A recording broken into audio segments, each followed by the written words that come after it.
Hello, lovely people. Welcome once again to Nutritious Recipes. Thank you so much for tuning in. In today's video, I'll be sharing with you sauteed green beans with mushrooms, healthy and delicious side dish that is perfect for weeknight or holiday side dish. I have a pound and a half of green beans, one medium-sized onion, dry rosemary, fresh thyme, garlic, a pound of mushrooms. I have black pepper, salt, and olive oil. I've put a pot of water on which I'll be using to steam my green beans. I'll begin to trim or snap off the tough stems of the beans. You can use scissors to cut them off, or you can just use a knife on a cutting board and just trim them off. You can also put a bunch together and cut it with the scissors. You can do that on the cutting board as well. And then I'll use my knife to cut the green beans in pieces. You can leave them whole. I'll be enjoying this with my kids, so I like to make it kid friendly as well. You can also use your hand to snip off the green beans as well, and you can even break them up. Yes, you don't have to use a scissors or a knife, and this is my favorite way of doing it.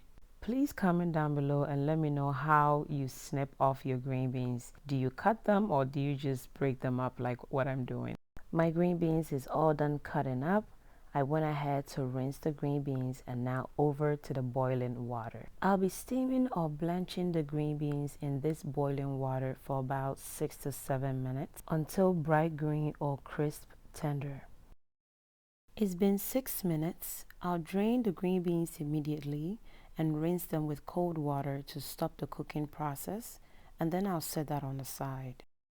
I'll begin to slice my mushrooms. Guys, do you wash your mushrooms or do you wipe them clean? I just can't wipe them clean because I worry about all those people that might have touched the mushrooms. So I like washing my mushrooms before using it for a recipe. Please comment down below and let me know, do you wash or do you just wipe your mushrooms before using it for a recipe? I'll mince my garlic and then I'll slice my onions. I'll strip off the thyme leaves from the thyme. Let's begin making the green beans and mushrooms. I've heated my skillet over medium-high heat. I'll add in about 3 to 4 tablespoons of olive oil, and then I'll add in my onion. I'll give it a stir, and then I'll come in with my garlic, mix that in as well. I'll leave it on for about a minute, and then my mushrooms comes in. I'll add in my herbs, which is my rosemary and my fresh thyme, and then I'll mix everything in together. I'll saute this for about 5 minutes, and then I will add in my green beans. I'll season with a teaspoon of salt, a teaspoon of black pepper, and then I'll mix everything in together. I'll leave it on for about 2 minutes, and then my green beans is ready to be served, guys. I'll then transfer it into a casserole dish.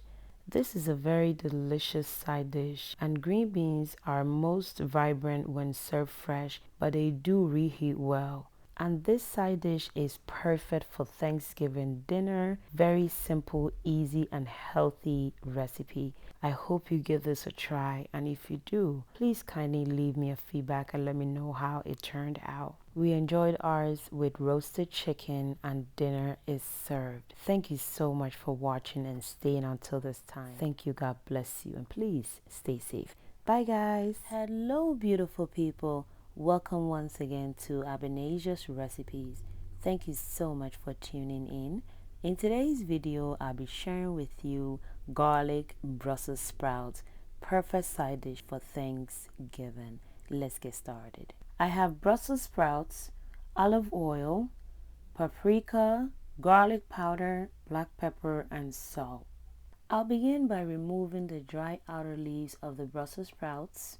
I'll cut off the stem, and then I'll slice the Brussels sprouts in half or lengthwise, and then I'll repeat the same process for all of the Brussels sprouts. My Brussels sprouts was thoroughly washed before I began doing this process, so you can wash your Brussels sprouts before you begin cutting it. I'm all done cutting my Brussels sprouts. It is time to season it. So like I said, I have paprika, garlic powder, black pepper, and salt. And this is all you need for this delicious and healthy recipe. I'm putting 2 tablespoons of olive oil on it.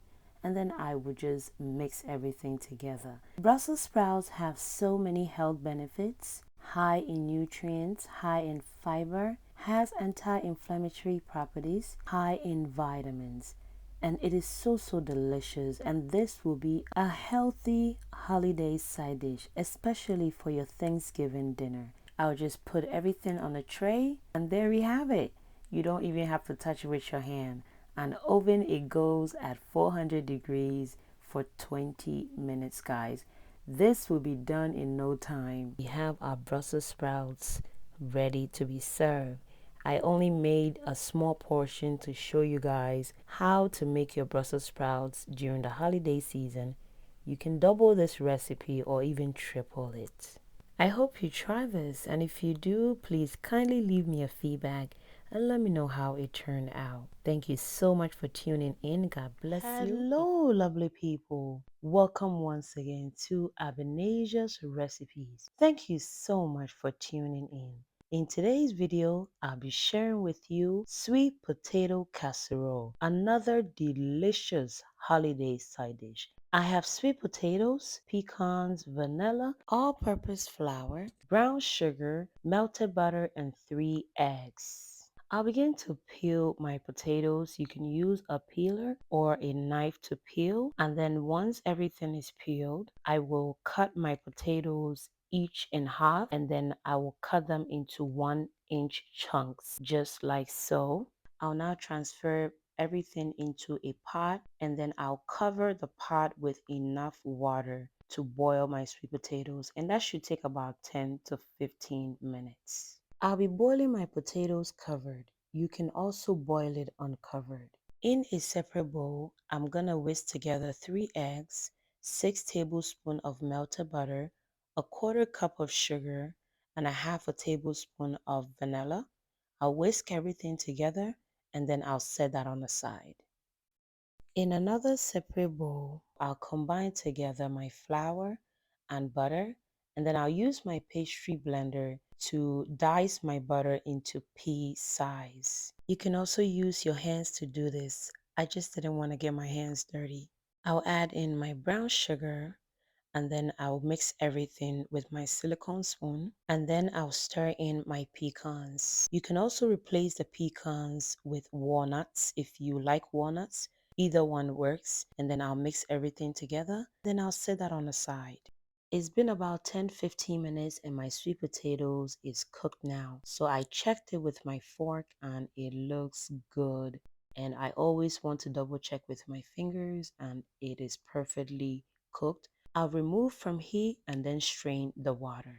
At this point, preheat your oven at 350 degrees. I'll use my hand mixer to mash my potatoes. You can also use potato masher if that is what you have. I'll then add in my egg, sugar, butter, and vanilla mixture, and then I will just whisk and mix everything together, guys. This is so delicious. I love the creaminess of this sweet potato. I'll use a spoon to clean around the pot, and then I'll transfer everything into my 9x13 casserole dish. You can use any casserole dish you have, guys, and then we'll just spread everything out beautifully. Sweet potato casserole is another delicious holiday side dish. It is soft, fluffy, and so delicious, and I know you will love it. I'll now spread my brown sugar, butter, and pecan mixture, and I'm making an irresistible crunchy pecan topping. You can substitute the pecan for walnuts like I said, guys, and this will go in the oven for 35 to 40 minutes, and I can't wait to enjoy this. I made this last year for my family on Christmas, and everyone loved it. You can even add marshmallows to the topping. You can be so creative, and yes, the marshmallow is also going to make it taste so delicious. And you can allow this to cool down before serving it, guys, but I'm digging in right now. It smells so good, and it tastes so good. You can also adjust the sugar to your taste, guys. You can even omit the sugar in the sweet potato, but you need to add sugar to the topping to get that delicious, sweet, crunchy topping, guys. You cannot leave the sugar out. This is delicious. And if you make this and take this to any holiday party, they are gonna love you. Thank you so much for staying until this time. To my new subscribers, a warm welcome to you. Thank you so much for subscribing. God bless you. And to my returning subscribers, you rock. Thank you for your support. Bye, guys.